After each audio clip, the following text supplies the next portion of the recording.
ताला कांग्रेस ने खुलवाया, मस्जिद शहीद भी कांग्रेस के दौर में हुई। आपका सियासी करियर भी है, वेलफेयर पार्टी ऑफ इंडिया के सदर हैं, तो बतौर एक सियासी रहनुमा कि आपको क्या लगता है, बाहर ये हलचल है कि सब कुछ कांग्रेस ने किया है, तो वहाँ पर मंदिर भी कांग्रेस ही बनाएगी, बीजेपी कुछ नहीं करने वाली है, वो सिर्फ हंगामा कर रही है। देखिए, ये हमारी बदकिस्मती है कि कांग्रेस पार्टी ख़ुद को एक सेकुलर पार्टी कहती है और ये कहती है भाई हम तो सेकुलरिज्म में यकीन रखते हैं और मुसलमानों को भी अब तक मुसलमानों नहीं, कम से कम आप कह सकते हैं कि एक लंबे अरसे तक मुसलमानों का वोट कांग्रेस के हक में जाता रहा पूरी तरह से। अभी भी जा रहा है, लेकिन बाज़ जगह तो बदल गया, यूपी वगैरह के अंदर, यूपी बिहार वगैरह में।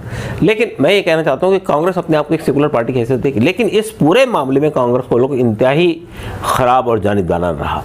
ताला लगने के बाद जब मस्जिद में यानी लोगों ने वहाँ पे हंगामा किया, मूर्तियाँ अंदर ढा दी गई, तो होना ये चाहिए था कि चूँकि आप खुद यानी अगर आप बाबरी मस्जिद के सिलसिले में जो पहली FIR दर्ज हुई है राम जन्मभूमि थाने के अंदर, आप जाकर उस FIR को निकाल कर देखिए। उस FIR में कहा गया कि 22 दिसंबर 1949 की रात तक ये जगह मस्जिद की हैसियत से इस्तेमाल होती रही है, मुसलमान यहाँ नमाज़ पढ़ते रहे हैं। 22 दिसंबर की इशा की नमाज़ पढ़ के जब मुसलमान गए तो रात में चोरी छुपे कुछ बदमाश लोगों ने आकर इसमें मूर्तियाँ रख दी और मस्जिद की पवित्रता को भंग कर दिया। देखिए, ये FIR है। उसके बाद जो जस्टिस यानी जो मजिस्ट्रेट ओगरा ने अपना एफिडेविट दिया है, उसमें भी उन्होंने ये माना कि ये मस्जिद है, मस्जिद की हैसियत से इस्तेमाल होती रही है। होना ये चाहिए था कि उस वक्त में, चूँकि यूपी में भी कांग्रेस की गवर्नमेंट थी, वल्लभ भाई पंत जो थे वो चीफ मिनिस्टर थे और सेंटर के अंदर जो है नेहरू साहब प्राइम मिनिस्टर थे। नेहरू ने उनसे कहा, लेकिन वल्लभ भाई पंत ने कहा कि अभी हालात थोड़े से नॉर्मल हो जाने दीजिए, उसके बाद हम खोल देंगे मस्जिद को। लेकिन वो बदकिस्मती से वो हालात नॉर्मल नहीं हुए। यानी मतलब ये कि हालात नॉर्मल से मुराद ये कि हालात तो अब नॉर्मल उस वक्त भी नहीं थे, वो चंद लोग हंगामा कर रहे थे, चंद लोगों के हंगामे की बुनियाद पे ये इतना बड़ा मसला नहीं था। अगर पुलिस चाहती तो मूर्तियाँ निकाल कर मस्जिद हवाले मुसलमान कर सकती थी, अगर हुकूमत चाहती तो, लेकिन ऐसा नहीं हुआ। उसके बाद ठीक है, वो मामला पड़ा रहा, ताला लगा हुआ रहा, बंद रहा।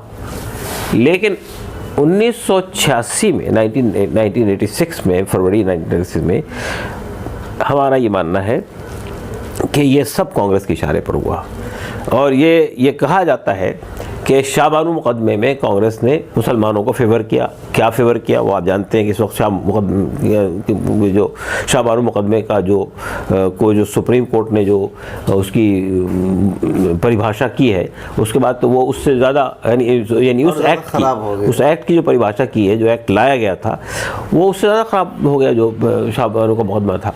लेकिन तो शाहबानू में चूँकि मुसलमानों को खुश किया गया सेंट्रल गवर्नमेंट तरफ से, तो हिंदुओं को खुश करने के लिए ताला खुलवा दिया गया।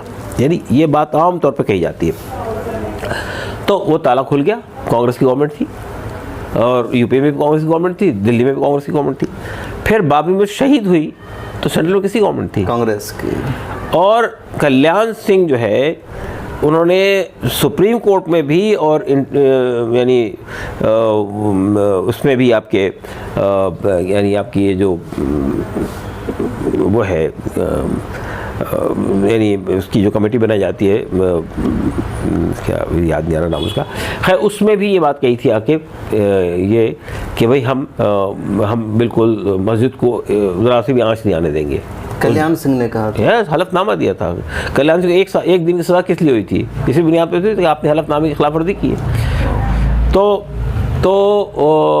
उसमें हुआ ये कि जब बाबरी मस्जिद के ऊपर में हमला हो गया, सेंट्रल गवर्नमेंट को सब इत्तलात आ रही थी वहाँ से और प्राइम मिनिस्टर को हर एक पल की खबर थी।